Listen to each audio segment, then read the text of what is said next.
जरा एक पल के लिए इस स्थिति की कल्पना करते हैं। मान लेते हैं कि महीनों की मेहनत, एकदम बेहतरीन स्ट्रैटेजी और पूरे अनुशासन के साथ एक बहुत ही बढ़िया प्रॉफिट कमाया गया है। सब कुछ बहुत सही चल रहा है। हाँ, और फिर अचानक से स्क्रीन पर एक बड़ी सी लाल कैंडल बन जाती है। बिल्कुल, एक ट्रेड गलत दिशा में चला गया। अब तार्किक दिमाग तो यही कहेगा ना कि सिस्टम के हिसाब से यहाँ स्टॉप लॉस आ गया है, तो नुकसान बुक करो और स्क्रीन बंद कर दो। सही बात है, पर असल में ऐसा होता नहीं है। उंगलियां कीबोर्ड पर जम जाती हैं, दिल की धड़कन तेज हो जाती है और हथेलियों पर पसीना आने लगता है। एकदम सही।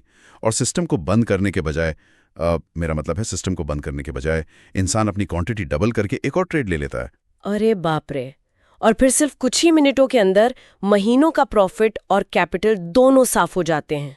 हाँ, ये एक ऐसा डरावना लेकिन कड़वा सच है जिससे हर ट्रेडर, या यूं कहें कि हाई प्रेशर माहौल में काम करने वाला कोई भी इंसान कभी ना कभी गुजारी चुका है। बिल्कुल। और यहाँ जो बात सबसे ज्यादा हैरान करती है वो ये नहीं है कि नुकसान क्यों हुआ। असल सवाल तो ये है कि एक बेहद तार्किक, डेटा और चार्ट्स को बारीकी से समझने वाला इंसान सिर्फ कुछ सेकंड्स के दबाव में एक भावुक जुआरी कैसे बन जाता है। और यही हमारे आज के इस गहरे विश्लेषण का मुख्य मिशन है।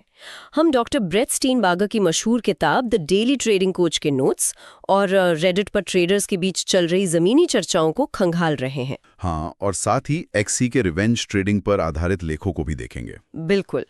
हम ये डिकोड करने वाले हैं कि जब लोगों के पास सारा तकनीकी ज्ञान होता है, वे हर एक पैटर्न और इंडिकेटर जानते हैं, फिर भी जब असली परीक्षा की घड़ी आती है तो वे खुद को बर्बाद करने वाले फैसले क्यों लेते हैं। इस पूरी पहेली को समझने की शुरुआत डॉक्टर ब्रेट की एक बहुत ही गहरी लाइन से होती है। वे कहते हैं कि बाजार आपको कभी नहीं हराता, आप खुद को हराते हैं। अच्छा, बाजार हमें नहीं हराता। मतलब ये तो काफी अजीब बात है। असल में इसे ऐसे समझें कि ट्रेडिंग या कोई भी उच्च दबाव वाला पेशा आपके मनोवैज्ञानिक ढांचे का एक एक्सरे निकाल देता है। एक मनोवैज्ञानिक एक्सरे। हाँ, देखिए, आप असल जिंदगी में अपनी कमियों को दुनिया से या खुद से भी छुपा सकते हैं, लेकिन जब आपका पैसा दांव पर होता है और स्क्रीन पर नंबर तेजी से बदल रहे हों, तो आपके अंदर का डर, लालच और जो असुरक्षाएं हैं वो पूरी तरह सामने आ जाती हैं। मतलब कोई फिल्टर नहीं बचता। बिल्कुल कोई फिल्टर नहीं। हर ट्रेडर असल में अपने आप में एक एंटरप्रेन्योर है, और उसका सबसे बड़ा दुश्मन बाहर नहीं है, बल्कि उसके अपने दिमाग में ही बैठा है। तो अगर ये हमारे दिमाग का एक्सरे है, तो क्या हम केवल अपनी कमियां ही देखते रहेंगे? मैं सोच रही थी कि अगर मुझे पता है कि मुझे गुस्सा जल्दी आता है, तो क्या सिर्फ ये जान लेना काफी है? नहीं, केवल जानना बिल्कुल भी काफी नहीं है। डॉक्टर ब्रेट सफल ट्रेडिंग या कहें आत्मसुधार के 3 मुख्य स्तंभ बताते हैं: अवेयरनेस यानी जागरूकता, ओनरशिप यानी जिम्मेदारी, और एडजस्टमेंट यानी सुधार। ओके, अवेयरनेस, ओनरशिप और एडजस्टमेंट। तो अवेयरनेस का मतलब सिर्फ ये जानना नहीं है कि गुस्सा आ रहा है। नहीं, इसका मतलब है अपने ऑब्जर्वर माइंड को एक्टिवेट करना। हमारे अंदर फैसले लेने के 2 तरीके होते हैं। एक है डूअर माइंड, जो तुरंत एक्शन लेता है। जैसे स्क्रीन लाल हुई और तुरंत सेल का बटन दबा दिया। एग्जैक्टली, वो डूअर माइंड है। दूसरा है ऑब्जर्वर माइंड, जो एक कदम पीछे हटकर देखता है कि अरे, मेरी धड़कन तेज हो रही है, मैं इस वक्त घबराहट में फैसले ले रहा हूँ। ये तो बिल्कुल कार चलाने जैसा हुआ। वो कैसे? मान लेते हैं कि मैं हाईवे पर 120 की स्पीड पर कार चला रही हूँ। मेरा डूअर माइंड सामने सड़क पर फोकस कर रहा है, लेकिन अचानक से डैशबोर्ड पर इंजन की वार्निंग लाइट ब्लिंक करने लगती है। सही है। अब मेरा ऑब्जर्वर माइंड मुझे कह रहा है कि कार रोको और चेक करो, लेकिन अगर मैं उस लाइट को इग्नोर करके एक्सीलरेटर और जोर से दबा दूं, तो एक्सीडेंट तो पक्का ही है ना। ये बहुत ही सटीक उदाहरण है, और रिवेंज ट्रेडिंग असल में उस वार्निंग लाइट को देखकर कार की स्पीड और तेज कर देना जैसा ही है। अरे बाप रे! लेकिन कोई जानबूझकर ऐसा क्यों करेगा? हाँ, इसके पीछे का विज्ञान स्ट्रेस और डिस्ट्रेस के अंतर में छुपा है। तनाव या स्ट्रेस अपने आप में कोई बुरी चीज नहीं है। अच्छा, स्ट्रेस बुरा नहीं है? नहीं, विकासवादी दृष्टिकोण से देखें तो स्ट्रेस हमें सतर्क करता है, ये हमारे फोकस को शार्प करता है। समस्या तब शुरू होती है जब ये स्ट्रेस डिस्ट्रेस यानी भारी मानसिक कष्ट में बदल जाता है। और ये डिस्ट्रेस में कब बदलता है? ये तब होता है जब हमारा इमोशनल बफर जोन खत्म हो जाता है। इमोशनल बफर जोन ये क्या होता है? देखिए, हर इंसान के अंदर किसी घटना के घटने और उस पर प्रतिक्रिया देने के बीच एक छोटा सा गैप होता है। सोचने का समय? हाँ, वही गैप हमारा इमोशनल बफर है। जब इंसान अच्छी नींद लेकर उठता है, उसका दिन अच्छा जा रहा होता है, तो ये बफर बड़ा होता है। कोई ट्रैफिक में कट मार दे तो इंसान उसे इग्नोर कर देता है। बिल्कुल, उस वक्त मूड अच्छा होता है। लेकिन जब कोई थका हुआ होता है या लगातार 2-3 ट्रेड में नुकसान हो चुका होता है, तो वो बफर जोन सिकुड़कर बिल्कुल खत्म हो जाता है। तब इंसान तर्क से नहीं बल्कि अपने दिमाग के एमिगडाला यानी सर्वाइवल मोड से ऑपरेट करता है। तो लॉजिक काम करना बंद कर देता है। लेकिन मुझे एक बात समझ नहीं आती। ट्रेडर्स तो आमतौर पर बहुत ही एनालिटिकल लोग होते हैं ना। वे हमेशा नंबर्स में खेलते हैं, प्रोबेबिलिटी समझते हैं। बिल्कुल, उनका तो पूरा काम ही डेटा पर है। हाँ, तो एक ऐसा इंसान जिसका पूरा काम ही लॉजिक पर टिका है, वो चंद सेकंड में ये कैसे भूल जाता है कि गणित उसके खिलाफ है? हारने के बाद वो इंसान अपनी क्वांटिटी डबल क्यों कर देता है? क्योंकि उस वक्त वो इंसान गणित खेल ही नहीं रहा होता है। तो फिर क्या कर रहा होता है? वो अपनी भावनाओं से लड़ रहा होता है। एक्सी के लेख में इसे बहुत अच्छी तरह समझाया गया है। जब वो बफर टूटता है तो इंसान सबसे खतरनाक मानसिक जाल में फंसता है, जिसे रिवेंज ट्रेडिंग कहते हैं। रिवेंज ट्रेडिंग यानी बदला लेने की भावना? हाँ, एक बड़े नुकसान के बाद तुरंत उसे वसूलने के लिए गुस्से, डर, शर्म या लालच में आकर जल्दबाजी में नया ट्रेड लेना। इसके पीछे हमारे दिमाग के कॉग्निटिव बायसेस यानी संज्ञानात्मक पूर्वाग्रह काम कर रहे होते हैं। जैसे कि खासकर लॉस अवर्जन काम कर रहा होता है। लॉस अवर्जन यानी हारने का डर। लेकिन हारना तो किसी को भी पसंद नहीं है। इसमें बायस कैसा हुआ? ये सिर्फ नापसंद करने की बात नहीं है। न्यूरोलॉजिकली इंसान का दिमाग 100 रुपए कमाने की खुशी के मुकाबले 100 रुपए हारने के दर्द को दुगना तीव्रता से महसूस करता है। अरे वाह, दुगना? हाँ, जब किसी ट्रेडर को नुकसान होता है तो उसका दिमाग उस दर्द को बर्दाश्त नहीं कर पाता। रेडिट पर ट्रेडर्स की जो चर्चा चल रही थी, उसमें एक पैटर्न बहुत साफ दिखा। क्या पैटर्न था वो? लोग पैसा कमाने के लिए रिवेंज ट्रेडिंग नहीं कर रहे थे, वे पेन अवॉइडेंस यानी दर्द से बचने के लिए ऐसा कर रहे थे। वे बस उस लाल रंग को स्क्रीन से हटाना चाहते हैं ताकि वो मानसिक पीड़ा खत्म हो सके। ये तो जुए में हारने के बाद वो जो मार्टिनगेल स्ट्रैटेजी लगाते हैं, बिल्कुल वैसा है। मार्टिनगेल स्ट्रैटेजी? हाँ, जैसे कि पिछली बाजी हारी तो अगली बार 2 गुनी रकम लगा दो ताकि एक ही बार में सारा नुकसान कवर हो जाए। हाँ। अंदर से पता होता है कि ये बेवकूफ़ी है, फिर भी हम बस एक और ट्रेड का बहाना बनाते हैं। एकदम सही तुलना है, और इसके पीछे का कारण और भी गहरा है। यहीं पर डॉक्टर ब्रेट साइकोडायनामिक पैटर्न्स की बात करते हैं, और सच कहूं तो ये शायद इस पूरे विश्लेषण का सबसे चौंकाने वाला हिस्सा है। अच्छा, ऐसा क्या है इसमें? जब कोई स्क्रीन पर पैसा हारता है तो वो सिर्फ एक वित्तीय नुकसान नहीं होता। हमारे अवचेतन मन में वो हमारी पहचान और आत्मसम्मान पर सीधा हमला होता है। थोड़ा रुकिए, एक ट्रेड का गलत जाना मेरी पहचान पर हमला कैसे हो सकता है? मतलब वो तो सिर्फ बाजार का एक रैंडम मूवमेंट है ना? तार्किक रूप से तो वो रैंडम मूवमेंट ही है, लेकिन मनोवैज्ञानिक रूप से इंसान का दिमाग उसे अस्वीकृति यानी रिजेक्शन की तरह लेता है। रिजेक्शन? बाजार से रिजेक्शन? हाँ, हो सकता है बचपन में किसी को तब तक सराहना न मिली हो जब तक वो क्लास में फर्स्ट ना आया हो, या अतीत में किसी ने उसे असफल महसूस कराया हो। जब बाजार किसी को गलत साबित करता है तो वो पुराना अनसुलझा दर्द और शर्म वापस ट्रिगर हो जाती है। बाप रे, तो मतलब वो पुरानी बातें वापस आ जाती हैं? बिल्कुल, दिमाग उस शर्म को तुरंत मिटाना चाहता है। इसलिए रिवेंज ट्रेडिंग सिर्फ बाजार से पैसा वापस छीनने की कोशिश नहीं है, ये अपने आत्मसम्मान को वापस पाने की एक बेताब और अंधी कोशिश है। ये तो बहुत ही भारी बात है। मतलब जो चार्ट पर कैंडल और पैटर्न दिख रहे हैं, वे सिर्फ बाजार का हाल नहीं बता रहे हैं। बिल्कुल नहीं, बल्कि वे हमारे अंदर चल रहे पुराने संघर्षों का आईना बन गए हैं। एक तरह से इंसान बाजार से नहीं बल्कि अपनी खुद की अनसुलझी भावनाओं से लड़ रहा है। यकीनन। और जब तक कोई इस बात को नहीं समझता, वो बार बार उसी चक्र में फंसता रहेगा। वो नई नई स्ट्रेटेजी खरीदता रहेगा, नए इंडिकेटर्स लगाता रहेगा, लेकिन नतीजा हमेशा वही ढाक के 3 पात रहेगा। तो अब सबसे बड़ा सवाल खड़ा होता है, अगर हमारा दिमाग ही प्रेशर में हमें धोखा देने के लिए प्रोग्राम्ड है, तो इस ऑटो पायलट मोड को रोका कैसे जाए? यहीं डॉक्टर ब्रेड कहते हैं कि हर किसी को अपना खुद का परफॉर्मेंस कोच बनना होगा। स्रोतों में सेल्फ कोचिंग टूलकिट की काफी गहरी चर्चा की गई है। सेल्फ कोचिंग टूल किट, इसमें क्या क्या आता है? इसमें सबसे पहला टूल है मानसिक स्टॉप लॉस। मानसिक स्टॉप लॉस। पैसों के लिए तो हम सिस्टम में स्टॉप लॉस डाल देते हैं, लेकिन ये मानसिक स्टॉप लॉस कैसे काम करता है? मानसिक स्टॉप लॉस का मतलब है अपने भावनात्मक ट्रिगर्स के लिए एक सीमा तय करना। दिन की शुरुआत में स्क्रीन खोलने से पहले खुद से यह पूछना कि आज मेरी सबसे बड़ी भावनात्मक कमजोरी क्या हो सकती है। जैसे मान लेते हैं कि मैं पिछली रात ठीक से सोई नहीं हूँ। एग्जैक्टली। अगर नींद पूरी नहीं हुई है तो आपका मानसिक स्टॉप लॉस ये होना चाहिए कि अगर आज मुझे पहले 2 ट्रेड में नुकसान हुआ या मुझे खुद पर गुस्सा आने लगा तो मैं तुरंत सिस्टम बंद कर दूंगा। अच्छा, मतलब हम उस पल का इंतजार नहीं करते जब गुस्सा हम पर हावी हो जाए। बिल्कुल नहीं, आप पहले से एक नियम बना लेते हैं। ये तो बहुत ही पावरफुल तकनीक है। इसके बाद स्रोतों में स्पॉट स्टॉप स्वैप तकनीक का भी जिक्र आता है। हाँ, स्पॉट स्टॉप स्वैप। मान लीजिए मैं स्क्रीन के सामने बैठी हूँ, मैंने एक बड़ा नुकसान बुक किया है और मेरे अंदर रिवेंज ट्रेडिंग करने की तीव्र इच्छा उठ रही है। अब मैं इस तकनीक को रियल टाइम में कैसे लागू करूंगी? इसे एक प्रोसेस की तरह देखते हैं। सबसे पहला कदम है स्पॉट करना, यानी पहचानना। ये अवेयरनेस का हिस्सा है। आपको अपने शरीर में हो रहे बदलावों को नोटिस करना होगा। शरीर में बदलाव जैसे कि? जैसे दांत भींचना, सांसें छोटी होना या माउस को बहुत जोर से पकड़ना।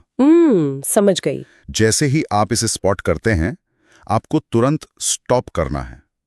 ये कोई दिमागी कमांड नहीं है, ये एक शारीरिक एक्शन होना चाहिए। शारीरिक एक्शन मतलब क्या मुझे अपनी कुर्सी से उठ जाना चाहिए? हाँ, बिल्कुल उठ सकते हैं, या फिर सिर्फ 10 सेकंड का डिसीजन पॉज ले सकते हैं। अपनी आंखें बंद करें, माउस से हाथ हटा लें और गहरी सांस लें। ये 10 सेकंड का पॉज आपके नर्वस सिस्टम को रीसेट करता है और वो जो अमिगडाला हाईजैक हो गया था उसे तोड़ देता है। एकदम सही। और फिर आता है तीसरा कदम, स्वैप। उस गलत व्यवहार को किसी सही व्यवहार से बदल देना। गलत व्यवहार यानी नया ट्रेड लेना? हाँ, नया ट्रेड लेने के बजाय अपनी स्क्रीन को रियल अकाउंट से हटाकर तुरंत डेमो अकाउंट या पेपर ट्रेडिंग पर स्विच कर देना। या फिर अपनी जर्नल में लिखना शुरू कर देना कि आप उस वक्त कैसा महसूस कर रहे हैं। तो बेसिकली हम अपने दिमाग की शॉर्ट सर्किटिंग को रोक रहे हैं। इसी टूलकिट में एक मेंटल डैशबोर्ड का भी आइडिया है। मुझे ये कॉन्सेप्ट बहुत प्रैक्टिकल लगा था। हाँ, मेंटल डैशबोर्ड काफी दिलचस्प है। जैसे हर 30 मिनट में अलार्म बजे और आप खुद को फोकस, ऊर्जा और भावनाओं के पैमाने पर 1 से 10 तक स्कोर दें। बिल्कुल। और अगर ऊर्जा 5 से नीचे आ गई है तो इसका मतलब है कि आपका इमोशनल बफर खत्म हो रहा है और अब गलतियां होने की संभावना बहुत ज्यादा है। इस मेंटल डैशबोर्ड का मुख्य उद्देश्य आपको लगातार वर्तमान में रखना है। अक्सर ट्रेडर्स जोन में चले जाते हैं, जो कि अच्छी बात है, लेकिन कभी-कभी वो जोन एक डिस्ट्रेस जोन बन जाता है और उन्हें पता ही नहीं चलता। सही कहा। वैसे रेडिट पर चल रही चर्चाओं में एक ट्रेडर ने एक ऐसा सुझाव दिया था जिसने मुझे सच में हैरान कर दिया। कौन सा सुझाव? उसने कहा कि वो अपनी ट्रेडिंग के दौरान वेब कैम चालू करके खुद की वीडियो रिकॉर्डिंग करता है। जब मैंने ये पढ़ा तो मुझे लगा ये तो बहुत अजीब और शर्मिंदगी भरा हो सकता है। अजीब तो लगता है शुरुआत में। मतलब खुद को स्क्रीन पर गुस्सा करते, झल्लाते या हताश होते देखना कोई क्यों चाहेगा यार? ये अजीब जरूर लग सकता है, लेकिन न्यूरोसाइंस के नजरिए से ये एक मास्टर स्ट्रोक है। वो कैसे? देखिए, जब कोई अपनी गलतियों को अपनी नजर से देखता है तो वो हमेशा डिफेंसिव मोड में रहता है। वो कहता है, अरे वो इंडिकेटर गलत था या मार्केट ने अचानक मूव कर दिया। वो बस बहाने बनाता है। खुद को बचाने की कोशिश। लेकिन जब वो उस वीडियो को देखता है तो वो खुद को एक तीसरे व्यक्ति की तरह देख रहा होता है। बिल्कुल वैसे ही जैसे कोई प्रोफेशनल एथलीट मैच के बाद अपनी गेम टेप देखता है, अपनी कमियों को पकड़ने के लिए। ठीक वैसे ही जब कोई स्क्रीन पर खुद को माउस पटकते या बिना सोचे समझे ट्रेड लेते देखता है तो वो भावनाओं से कट जाता है। उसकी जवाबदेही यानी अकाउंटेबिलिटी बढ़ जाती है। वो खुद को एक बाहरी इंसान की तरह जज कर पाता है। हाँ, वो उस वक्त कह सकता है कि देखो, ये इंसान अपने नियमों का पालन नहीं कर रहा है। असली सुधार तभी शुरू होता है जब कोई इस हद तक खुद के प्रति निष्पक्ष बनता है। और इसके साथ ही एक ट्रेडिंग ऑटोप्सी भी करनी चाहिए। ट्रेडिंग ऑटोप्सी मतलब दिन के अंत में सिर्फ ये नहीं देखना कि कितना प्रॉफिट या लॉस हुआ, बल्कि ये जांचना कि वो पैसा कैसे बना या कैसे गया। एग्जैक्टली। और ये हमें एक बहुत ही अहम बदलाव की तरफ ले जाता है, परिणामों से हटकर प्रक्रिया पर ध्यान केंद्रित करना। अक्सर एक ट्रेडर एक अच्छे दिन को इस बात से मापता है कि उसने कितना पैसा कमाया। पर इसमें गलत क्या है? मतलब आखिर बाजार में उतरने का अंतिम लक्ष्य तो पैसा कमाना ही है ना? अगर पैसे नहीं बन रहे तो प्रोसेस का क्या फायदा? ये एक बहुत ही जायज सवाल है, लेकिन यहीं सबसे बड़ा भ्रम छिपा है। मान लीजिए किसी ने कोई नियम फॉलो नहीं किया, एक बेहद बेवकूफ़ी भरा जुआ खेला और किस्मत से वो बहुत सारा पैसा जीत गया। ओके। उसका पीएनएल तो पॉजिटिव है, लेकिन क्या वो एक अच्छा दिन था? बिल्कुल नहीं। क्योंकि उसने अपने दिमाग को गलत व्यवहार का इनाम दे दिया। अगली बार जब वो यही करेगा तो बाजार उसे पूरी तरह बर्बाद कर देगा। ओहो, तो मतलब खराब तरीके से पैसे कमाना अच्छे तरीके से पैसे हारने से ज्यादा खतरनाक है। 100%। डॉक्टर ब्रेट के अनुसार एक अच्छा दिन वो है जब नियमों का पूरी तरह से पालन किया गया हो, भले ही उस दिन नुकसान क्यों ना हो। Quality of decision making. हाँ, निर्णयों की गुणवत्ता को मापना है। बाजार कंट्रोल में नहीं है, लेकिन प्रक्रिया तो अपने कंट्रोल में है ना। बिल्कुल। डॉक्टर ब्रेट एक और बात पर बहुत जोर देते हैं, अपनी प्राकृतिक ताकतों का लाभ उठाना। हम अक्सर मोटिवेशनल किताबों में पढ़ते हैं कि अपनी कमजोरियों पर काम करो, उन्हें सुधारो। हाँ, सब यही कहते हैं। लेकिन डॉक्टर ब्रेट कुछ अलग कह रहे हैं। क्या इसका मतलब ये है कि कमजोरियों को नजरअंदाज कर देना चाहिए, या फिर ये सिर्फ अपनी पिच पर खेलने यानी अपने होम एडवांटेज का इस्तेमाल करने की बात है? देखिए, कमजोरियों को नजरअंदाज करना तो घातक हो सकता है। कमजोरियों को इतना जरूर मैनेज करना है कि वो गेम से बाहर ना कर दें। लेकिन असली सफलता जो एज है वो अपनी ताकतों को दोगुना करने से ही आएगी। मतलब अपनी स्ट्रेंथ पर फोकस करना। बिल्कुल। हर इंसान की पर्सनैलिटी अलग होती है। मान लीजिए कोई व्यक्ति स्वभाव से बहुत एनालिटिकल, शांत और धीमा है, उसे डेटा को प्रोसेस करने में समय लगता है। ओके। अगर वो व्यक्ति स्कैल्पिंग करने लगे, जहां सेकंड्स में फैसले लेने होते हैं, तो वो हर रोज अपनी प्रकृति से युद्ध कर रहा होगा। हाँ, वो कितनी भी कोशिश कर ले, वो कभी एक अच्छा स्कैल्पर नहीं बन पाएगा, क्योंकि वो उसका होम ग्राउंड नहीं है। उसे शायद स्विंग ट्रेडिंग या पोजिशनल ट्रेडिंग करनी चाहिए, जहां उसे सोचने का समय मिले। एकदम सही। ट्रेडिंग स्टाइल वो अपने पर्सनालिटी के साथ अलाइन करना होता है। और इन सब चीजों को लंबे समय तक बनाए रखने के लिए एक आखिरी लेकिन सबसे महत्वपूर्ण कॉन्सेप्ट है मानसिक पूंजी। मानसिक पूंजी? वित्तीय पूंजी तो समझ आती है, जो पैसा हमारे बैंक या ब्रोकर अकाउंट में है। ये मानसिक पूंजी क्या है? मानसिक पूंजी है अंदर का आत्मविश्वास, उम्मीद, ध्यान और लचीलापन। हर बार जब कोई स्क्रीन के सामने बैठता है तो हर तनावपूर्ण ट्रेड, हर नुकसान उसकी मानसिक पूंजी को थोड़ा खर्च करता है। वो एनर्जी ड्रेन होती है। हाँ, अगर कोई बड़ा नुकसान करता है और डिप्रेशन में चला जाता है तो वित्तीय पूंजी के साथ साथ उसकी मानसिक पूंजी भी खत्म हो जाती है। और बिना मानसिक पूंजी के भले अकाउंट में 10 लाख रुपए पड़े हो, इंसान एक भी सही ट्रेड नहीं दे पाएगा, क्योंकि उसका आत्मविश्वास और फोकस तो टूट चुका है। बिल्कुल। तो फिर इस पूंजी को रिचार्ज कैसे किया जाए? इसके लिए डॉक्टर ब्रेट एक रेजिलियंस रूटीन बनाने की बात करते हैं। ये रूटीन स्क्रीन के सामने नहीं बल्कि स्क्रीन के बाहर लागू होता है। मतलब असल जिंदगी में? हाँ, गहरी नींद लेना, जिम जाना या व्यायाम करना, ध्यान लगाना और अपने परिवार व दोस्तों के साथ समय बिताना। जब जीवन के अन्य हिस्सों में संतुलन होता है तो वो संतुलन ट्रेडिंग में भी झलकता है। वाओ, ये तो बहुत ही होलिस्टिक अप्रोच है। बिल्कुल। एक नुकसान या सेटबैक बढ़त का अंत नहीं है। जब कोई हारता है तो वो एक डेटा पॉइंट होता है जिससे वो सीखता है और अगले दिन अधिक मानसिक पूंजी के साथ वापस आता है। तो आज के इस गहरे विश्लेषण को समेटते हुए ये स्पष्ट है कि चाहे वो ट्रेडिंग की दुनिया हो या करियर और जीवन का कोई भी उच्च दबाव वाला क्षेत्र, सफल निर्णय लेना भविष्य की भविष्यवाणी करने के बारे में नहीं है। बिल्कुल नहीं। ये पूरी तरह से अपनी खुद की मानसिक स्थिति को मास्टर करने के बारे में है। अनुशासन कोई ऐसी चीज नहीं है जिसे जबरदस्ती थोपा जाए। अनुशासन को पहचान बन जाना चाहिए। और जब कोई ऑब्जर्वर माइंड विकसित कर लेता है तो वो बाजार की हर चाल पर रिएक्ट करने के बजाय अपनी खुद की प्रतिक्रियाओं को रिस्पॉन्ड करना सीख जाता है। वो अपना खुद का कोच बन जाता है। सही बात है। तो इस पूरी चर्चा को खत्म करने से पहले एक बहुत ही गहरे और विचारोत्तेजक सवाल पर गौर करना चाहिए। डॉक्टर स्टीन बार्गर ने जो साइकोडायनामिक पैटर्न्स और ट्रांसफरेंस की बात की, वो वाकई सोचने पर मजबूर कर देती है। वो हिस्सा बहुत गहरा का। बिल्कुल।